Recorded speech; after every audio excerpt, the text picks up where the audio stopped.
आप मिर्ची आलू ही क्यों खाते हैं आप? इसका राज क्या है? देखो, इसका बात बहुत बड़ी बात है कि शॉर्टकट में बताइए। हम लोग हठ योगी है। हठ योगी में साधना ऐसी होती है, हमारा पूजा पाठ से कोई मतलब नहीं है। हाँ, तो हठ योग में ऐसा है कि अपने शरीर को जलाइए, अपने शरीर को हवन कुंड बनाइए, आग से तपाइए, यानी उसी आग में काम, क्रोध, लोभ, मोह को, जिसको हम श्रृंखला कहते हैं, वो डालिए।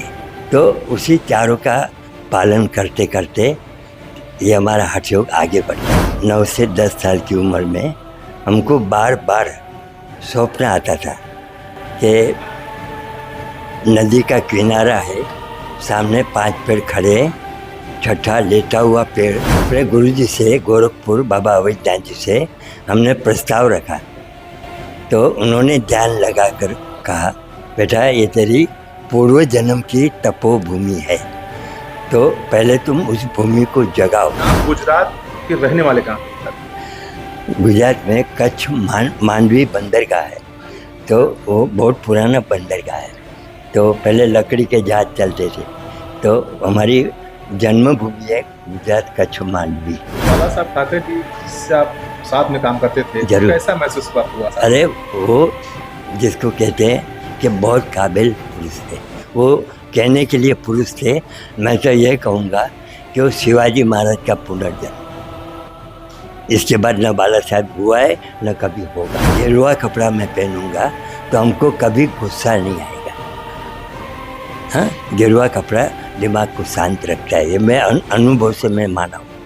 यानी काला वस्त्र पहनने से इसमें तामस पैदा होता है, क्यों कि काली माई तामस की देवी है, भैरव जी भी तामस के लिए होता है। तो ये वस्त्र में ऐसा गुण है कि क्योंकि मुझे चंबल घाटी में ड्यूटी करना है, अगर मैं तामस नहीं रहूँगा तो ये लोग मुझे जीने नहीं देंगे, रहने नहीं देंगे। चंबल घाटी का राज क्या है जहाँ आप हैं? चंबल घाटी में जब भी हम यहाँ स्थापना किया, ये मेरा शब्द नहीं है, मेरे गुरु जी का शब्द है। पहले यहाँ ये इलाके में दिन दहाड़े पब्लिक को लूट के, मार के, और रात शाम की रात की तो बात ही छोड़ो, तो काट के गंगा जी में फेंक देते थे। सीएम योगी जी यहाँ पर आने का कोई कारण नहीं, ऐसा है ना, वो हमारे गुरु भाई है। हाँ, यानी मेरा एक हट है कि जब तक मेरा मंदिर का पूरे कार्य पूर्ण नहीं होता है, तब तक मेरा ये विचार है कि एक बार कार्य पूरा करूँ, तभी उनके हाथ से यहाँ का उद्घाटन कराई। लेकिन जब से आप देख रहे हो कि जब राजनीति में आए, उसको कहाँ समय है, तो मैं किसी को परेशान करना नहीं चाहता हूँ। तब तक मेरा जो काम अधूरा है, मैं चाहता हूँ कि मेरा काम पूरा कर लूँ, फिर निमंत्रण लूँ तो अच्छा लगे।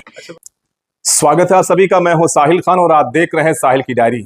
इस वक्त हम मौजूद हैं अंबेडकर नगर जिले के चहोड़ा में, और एक स्थान है और हमारे साथ में देखिए बाबा बैठे हुए हैं, और इनके बारे में बताया जाता है कि ये आलू और सिर्फ मिर्च पिछले 40 साल से खाकर ये अपनी जिंदगी बिता रहे हैं।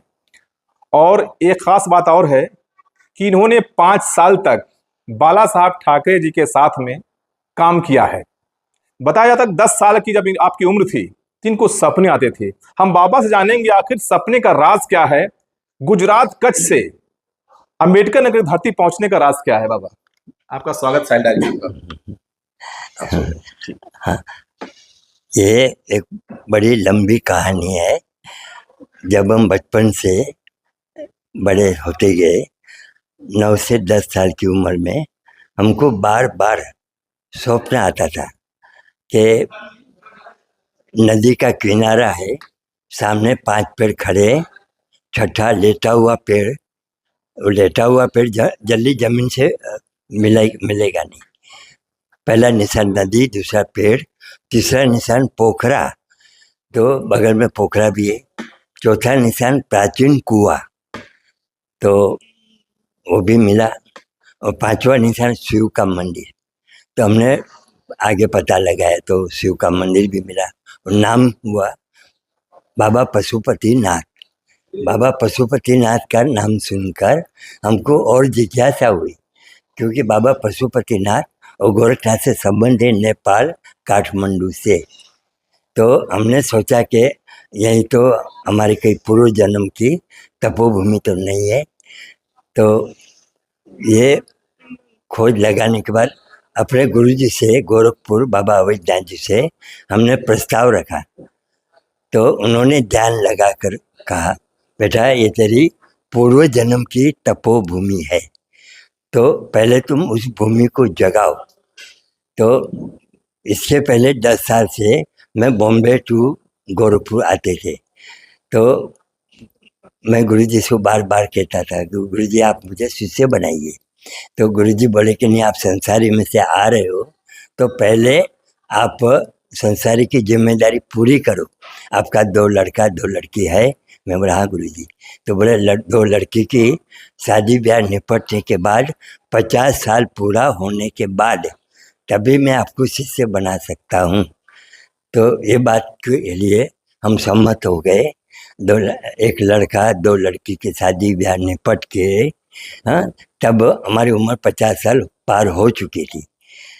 तो जब भी 51 साल की उम्र हुई और जब ये जगह का हमने निरीक्षण किया तो गुरुजी से हमने प्रार्थना किया कि गुरुजी, अम्बेडकर जिला में सरजू नदी किनारे हमारी एक भूमि है जो कल हमने जो देखा है, तो वो भूमि के बारे में आपके क्या जानकारी हो सकती है। तो उन्होंने अपना ध्यान लगाकर बोले, बेटा ये तेरी पूर्व जन्म की तपोभूमि है, तो पहले तुम उसको जगाओ। तो 50 साल कम पार कर चुके थे। 51 साल की उम्र में उन्होंने हमको वचन भी दिया था। तो तभी हमको शिष्य पद का एक पद मिला हमको। हाँ, तो फिर इसके बाद हमारा चोला बदली हुआ देवी पाटेश्वरी में। तो 2 साल के बाद हमारा चोला बदली भी हुआ। पहले जमीन लिया और मंदिर का नींव रखा। इसके बाद वहाँ गोरखपुर से अग्नि लाकर अखंड धुना जो प्रज्वलित कराया। इसके बाद मूर्ति की स्थापना हुई। मूर्ति की स्थापना होने के बाद हमने मंदिर की सेवा में हम लग चुके। धीरे धीरे आगे बढ़ते बढ़ते टुकड़े टुकड़े जमीन और टुकड़े टुकड़े बांधकाम करते करते मंदिर का विस्तार हुआ। बाबा, आप जानना चाहेंगे कि आप गुजरात के रहने वाले कहाँ से? गुजरात में कच्छ मांडवी बंदरगाह है, तो वो बहुत पुराना बंदरगाह है। तो पहले लकड़ी के जहाज चलते थे। तो हमारी जन्मभूमि है गुजरात कच्छ मांडवी। गुजरात से मुंबई, मुंबई से गोरखपुर। स्थिति नाजुक थी, तो हम कमाने के चक्कर में बम्बई आए। हमारे बड़े भाई साहब बम्बई में शादी हुआ था, उन्होंने हमको बुला लिया कि चलो यहाँ तुमको नौकरी पे लगा लेते हैं। तो हमारे बड़े भाई गुजरात से बम्बई आने में माध्यम बने। और फिर वहाँ उनके सानिध्य में रहते रहते थोड़ी उम्र बढ़ते गई। उन्होंने हमारा शादी ब्याह भी करा दिया। इसके बाद मैं अपनी पत्नी से शर्त रखा था, इसलिए शर्त रखा था कि हमको संसार में बिल्कुल मोह नहीं था। लेकिन हमारी जन्मदाता माँ ने क्या बोला कि बेटा तुम शादी नहीं करोगे तो मैं आत्महत्या करके ये अपना झूठा हमको डर दिखाया। तो मजबूरी से हमको शादी भी करना पड़ा। माँ का प्यार था। तो हमने अपनी पत्नी से शर्त रखा कि 50 साल तक मैं गृहस्थाश्रम निभाएगा। 51 साल की उम्र होगी जिसको बोलते वानप्रस्थाश्रम, तो हम वन की तरफ चलायमान हो जाएंगे, फिर हम आप हमको रोक नहीं पाओगे। तो पत्नी ने सोचा कि पहले शादी होने दो, बाल बच्चे हो जाएंगे, वो खुद ही माया जाल में फंस जाएंगे। तो शर्त तो कबूल कर ली। और जब 40 साल उम्र हुई तो हमारे बगल में एक गोरखपुर का रहने वाला भैया था, वो हमको अपने गांव ले आया। तो उनके माध्यम से बाबा गोरखनाथ का दर्शन भी हुआ, बड़े महाराज जी से भेंट हुई। मुझे बचपन से नाथ संप्रदाय के ऊपर बहुत रुचि था। अने बड़े महाराज जी से मैं पूछा कि गुरुजी आप मुझे शिष्य बनाइए। उन्होंने भी मेरी ललाट रेखा, हस्तरेखा सब देखने के बाद उन्होंने बोला कि बनाऊंगा तो ज़रूर। ये तभी हमारी उम्र 40 साल थी। उन्होंने बोला कि आपका 2 लड़का 2 लड़की है। मैंने कहा हाँ। तो बोले कि 2 एक लड़का 2 लड़की की जिम्मेदारी पूरी करो, एक लड़का छूट जाएगा कोई बात नहीं। तो 40 से 50 के बीच में ये तीनों बच्चों की जिम्मेदारी पूरी करके जब 50 साल पूरा हो गया तभी फिर हम गुरु जी से प्रस्ताव रखे कि गुरु जी अब तो मंदिर के लिए हम जगह भी देख लिया, आपने शिष्य मान भी लिया, तो मेरा विचार है कि सरजू नदी किनारे जो हमने जो जगह देखा है, आप अपने हिसाब से बताएंगे तो हम वहाँ बैठने का मेरा प्रोग्राम है। तो उन्होंने ध्यान लगा के बोला कि बेटा ये तेरी पूर्व जन्म की तपोभूमि है, पहले भी तो यहाँ तपस्या कर चुका है, अब ये भूमि को तुम जगाओ, तो मेरी सेवा की आवश्यकता नहीं है, तू जनता की सेवा कर और बाबा गोरखनाथ की सेवा कर, ये उन्होंने बोल दिया हमको। बाबा बताया जा रहा है कि आपने बाला साहब ठाकरे साथ में काम भी किया है, क्या जी है हाँ, सच्चाई? अभी ये भी मुझे बचपन से प्रिंटिंग प्रेस में काम करने का शौक था, इसलिए शौक था कि मुझे भी मीडिया कर्मी बनने का शौक था। तो मीडिया कर्मी बनने के लिए वो प्रेस लाइन का अनुभव करना चाहिए। मैं स्कूल में जाता भी था और ये लाइन सीख भी रहा था। वो सीखते सीखते छोटे छोटे जगह में काम करते करते फिर बड़े प्रेस पे कदम रखा, तो बड़े प्रेस पे तरक्की होते हुए तभी ये फ्री प्रेस जर्नल करके अंग्रेजी पेपर था, उन्हें दूसरा प्रेस था पेपर था मराठी, उसका नाम था नवशक्ति। तीसरा पेपर था हमारा गुजराती, हमारी भाषा में, उसका नाम था जनशक्ति। तो मैं जनशक्ति में मेरी ड्यूटी जॉइंट हुई और वो नवशक्ति का एडिटर था, मुख्य एडिटर। तो इसी बहाने एक ही कंपनी में हम सब इकट्ठा हो गए थे। 1960 1965 ये 5 साल हम उनके करीब समय काटा है। तो बाला साहब ठाकरे जी से आप साथ में काम करते थे, तो जरूर। कैसा महसूस हुआ? अरे वो जिसको कहते हैं कि बहुत काबिल पुरुष थे, वो कहने के लिए पुरुष थे। मैं तो ये कहूँगा कि वो शिवाजी महाराज का पुनर्जन्म, इसके बाद न बाला साहब हुआ है न कभी होगा। तो आपने कितने साल पत्रकारिता की? हमने 5 साल तक पत्रकारिता की, उस कंपनी में रहा। फिर ये एक बार जब कंपनी में आग लग गई थी, जहाँ सामने शेयर बाज़ार का बिल्डिंग बना है, उसके सामने हमारा ये प्रिंटिंग प्रेस था। तो आग लगने से सब लोग को विदाई किया न, फिर हम हमारा गुजराती पेपर बॉम्बे समाचार, बहुत माना हुआ, बहुत पुराना पेपर है, हाँ, उसमें हमारा सर्विस जॉइंट हुआ। तो 3 साल हम वहाँ भी काम कर चुके हैं। वो भी बहुत बड़ा भारत में दूसरा नंबर का पेपर है। आपने आपका जो ये आसन, ये आपका कपड़ा जो है ब्लैक काला बिल्कुल है, क्या इसका राज क्या है कि ना समुदाय के लोग अक्सर गेरुआ कपड़ा पहनते हैं, आपने काला पहन कर रखा, क्या ऐसा है ना कि जब हम गुरु स्थान पर मिलने जाते हैं, बाबा गोरखनाथ को मिलने जाते हैं, तब हमारा वस्त्र गेरुआ होता है। यानी जब हम यहाँ ड्यूटी करते हैं, ड्यूटी किसकी है? काली माई भैरव जी की, मेरी उपासना है, तो उपासना में हमारा काला वस्त्र चलता है। तो काला वस्त्र पहनने से एक फायदा भी है, एक नुकसान भी है। तो नुकसान में मैं अपना अनुभव की बात बता रहा हूँ। गेरुआ कपड़ा मैं पहनूंगा तो हमको कभी गुस्सा नहीं आएगा, हाँ, गेरुआ कपड़ा दिमाग को शांत रखता है, ये मैं अनुभव से मैं माना हूँ। यानी काला वस्त्र पहनने से इसमें तामस पैदा होता है। क्यों?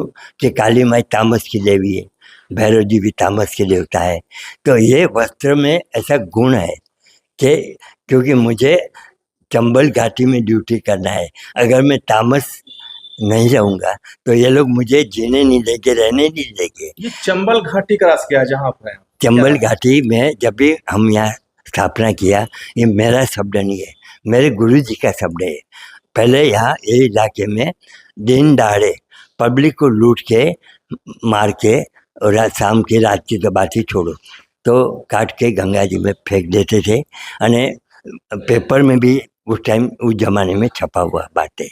तो चौड़ा घाट के चंबल घाटी लोग यहाँ, हमारे यहाँ हर इतवार को मेला लगता था, और मेले में सुबह 10 बजे तक, जो स्नान का मेला बोलते हैं, 10 बजे तक पब्लिक रहती थी। 10 बजे के बाद मेला ख़त्म हुई। क्यों? कि डर के मारे। तो जब से हमारे यहाँ स्थापना हुई है, तब से धीरे धीरे यहाँ के जितने गुंडई लोग थे, सब लोग बारी बारी आकर मेरी परीक्षा भी लिया है। कोई बंदूक लेकर आया, कोई कट्टा लेकर आया, कोई चाकू लेकर आया, कोई लाठी लेकर आया।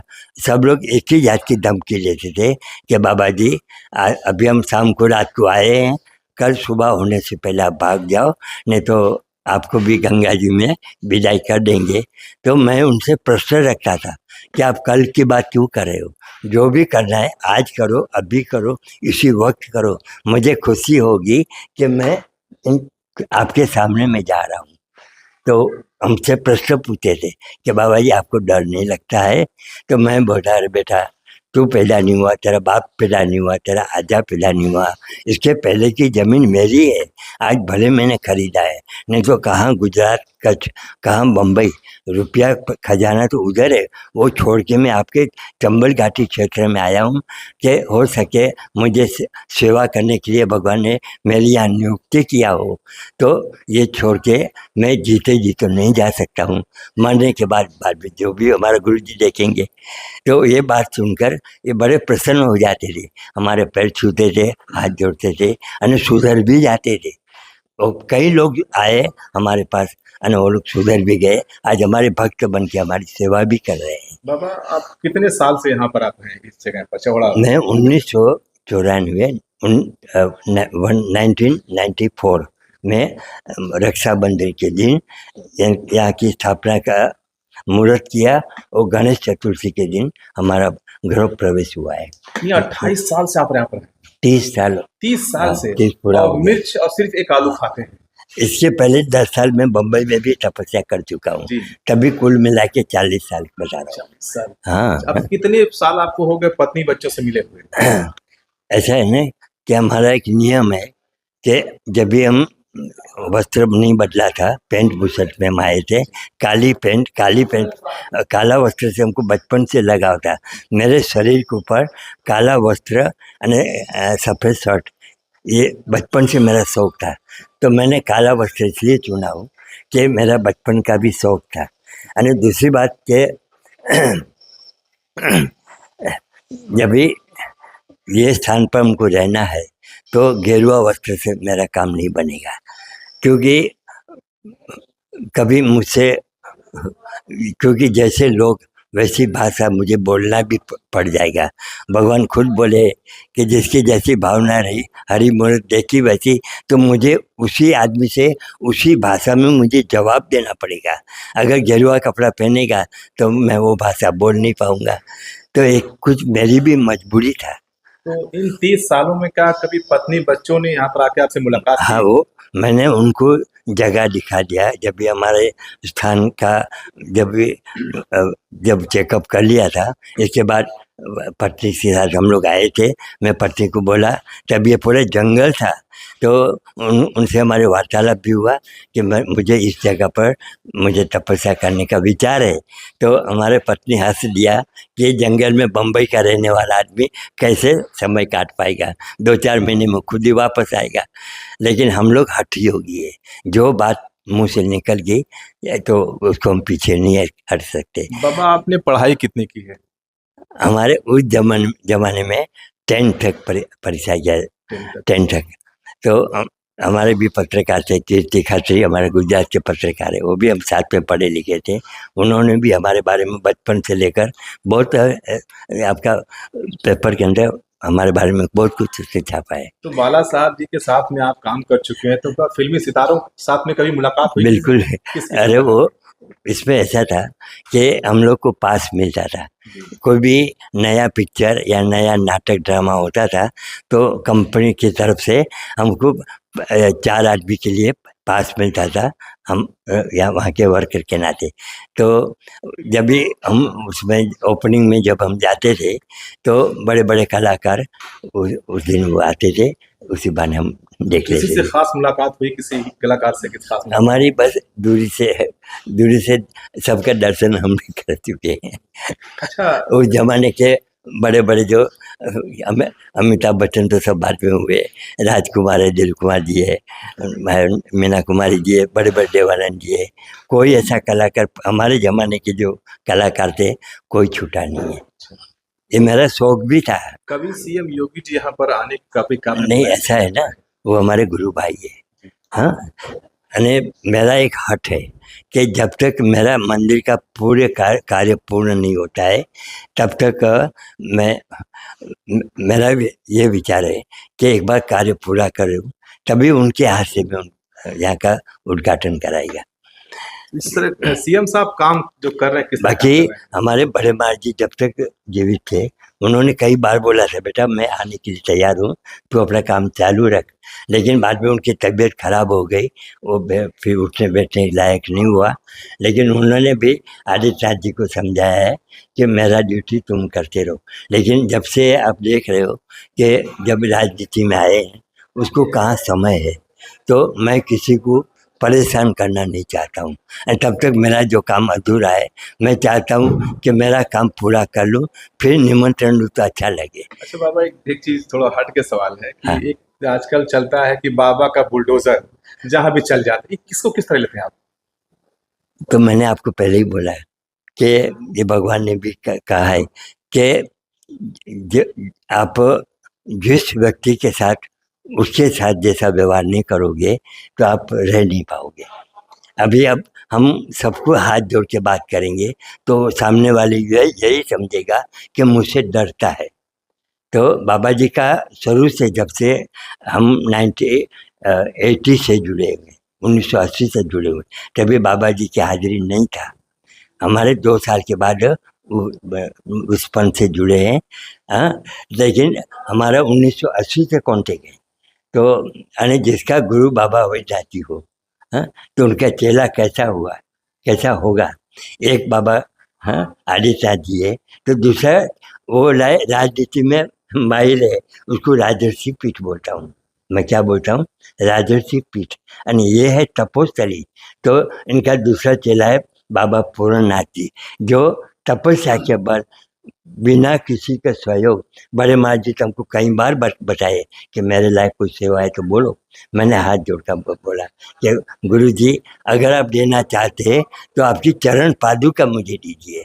तो उन्होंने 12 साल तक हमको इंतजार करवाया। क्यों? कि पहले वो चरण पादुका देने के लायक मेरा शिष्य है कि नहीं, उसकी मेरी परीक्षा लिया।